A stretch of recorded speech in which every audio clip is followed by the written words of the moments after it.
Hey, good afternoon, everybody. Pastor Kurt, Lost Sheep Ministries, out here in our sanctuary, out here in the beautiful woods and forest, and just out here having a very blessed evening. We just found out some very good news, but we're not going to share it yet. We got to wait on that, but we've got some very good, exciting news for our family. So that's a good way to start it. Plus, my beautiful bride fixed some awesome cheeseburgers. And we had some green chili to put on it, and boy, they were just amazingly good. So anyway, that's the day before her day is coming up. So today what I'm going to do is talk a little bit about mothers. So anyway, what I'm going to do is I'm going to read from Proverbs 31. To me, Proverbs 31 is nothing but about women and moms and things like that.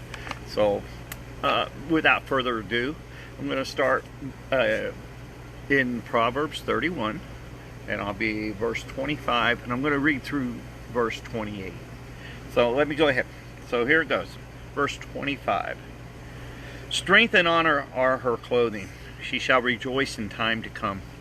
She opens her mouth with wisdom, and on her tongue is the law of kindness. She watches over the ways of her household, and does not eat the bread of idleness.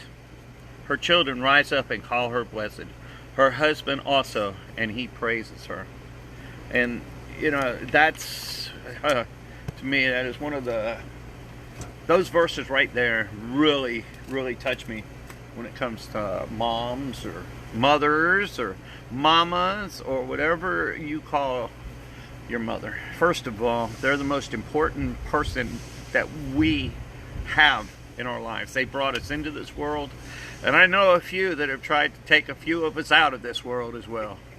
But you know, when you stop and think about it, moms carried us inside of them for up to 9 months. So the first 9 months that we were in that, we were covered by her. Then when we come out, she's carrying us on our hip for the next year.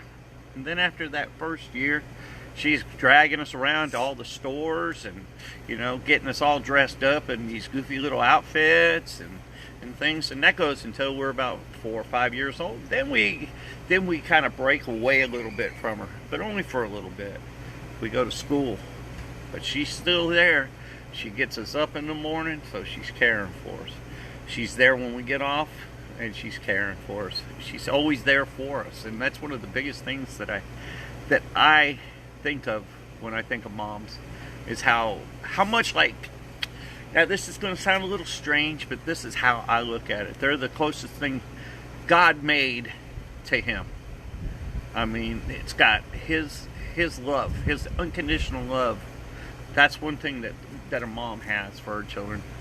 The courage that a mom has, and the strength. She's got the strength and the courage. And she brings all that out. You know, if somebody comes up and starts bothering you, I mean, she's going to protect you. Yep. That's the protection. That's the courage. And the unconditional love, I mean, we'll get into that a little bit. And the strength. Boy, I'll tell you what, when my mama kept coming around with that little flip-flop, that thing hurt. There was a lot of strength behind that when she smacked my butt. But anyway, that's just a little joke. But unconditional love. You know, when we're growing up, our moms did things for us. They taught us how to laugh. I mean, they teased us. They cared for us. They opened their arms when we needed them, and that's what God does as well. So that's a very close knitness of God and moms, and the courage part. You know, when things aren't going our way, we have our first heartbreak in our life, who's there for you? Your mom. Yep. You know, or when you scrape your knee or something, she's there for you. Love and courage. You know, she's always watching out for you. She's protecting you. She's a protector. She's like a lioness, man. She's not going to let anything happen to you. She's going to protect you with the last breath that she's got. And then the strength, you know, how many men do you know that could fix dinner, clean up a house, and hold you on their hip all at the same time. I mean, multi-purposing. I mean, that's a multitasker. Moms had to be, you know. So they are just the amazing part of God. They are. They improvise. They are empowered by God, and you know, all his emotions were poured into women, and we just have to remember that they are there for us. They never let us go. There's just, like I said, unconditional love. I mean, in my household, I went through a lot of stuff. I guess all kids do. Teenagers and things, you know, we kind of drift away. But our moms, they never stopped loving us. They never stopped praying for us. And that was the biggest thing, and especially in mine and Fran's life. Our moms prayed for us because they knew that we were going down the wrong path. And I pray for our kids, and Fran prays for her kids, and we all pray for our kids. And it's a very, very hard thing to do sometimes. And one of the hardest things to do is when your mom has to let you go to make your mistakes and things, you know. Oh, yeah. But she's heartbroken at that same time, you know, because she's been your everything, and then all of a sudden you don't really care anymore, you know. And that's not saying you don't care. It's just saying that you gotta spread your wings a little bit, but they still don't stop loving you. And you know, we kind of look back on our times with our moms, and you know, I know there's a lot of people out there that might not have their moms anymore and say, wow, I wish I would have had one more day. Yep. And I'm very lucky. I'm not lucky, but I'm blessed. My mom's still around. I mean, she's still very young. So, you know, she is a tough old bird, but she is an amazing woman, and there's nothing that she can't do or she wouldn't do. We've been through some times where the only thing that saved my butt was her prayers, and I know that, and her strength. I mean, she corrected us a lot when we were growing up, but she was very fair. And I think that, you know, when we stop, and now I'm going to go a little bit and go toward Jesus a little bit. Look at what Mary did. Mary brought in God into this world in the flesh. So she knew what it was going to.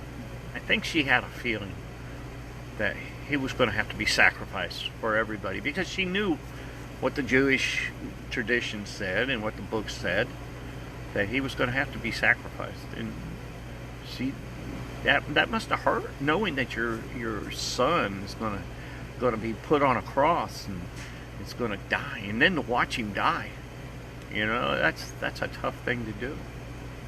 But I just want you all to remember what tomorrow is all about. It's not about anything else. It's about remembering your mothers, and that's the biggest thing there is.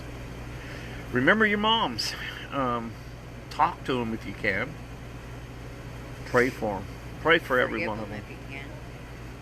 Yeah, be with them if you can. You know, thankfully, Fran's going to have her daughter here and her granddaughter here for her tomorrow, so it's going to be nice, and we're very thankful for that.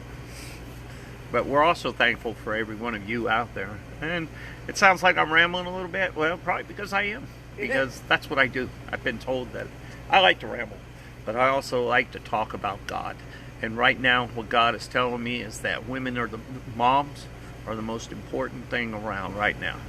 So, even if yours isn't around, go find a neighbor that's a mom. Wish her a happy Mother's Day. Who has become the mom or somebody that's become a mom to you. Yeah. You know, there's a lot of that out there too. You know, just be there for that mom and thank them. So, anyway, I'm just rambling on, but I think that's about it for now. So I'm thankful for every one of you.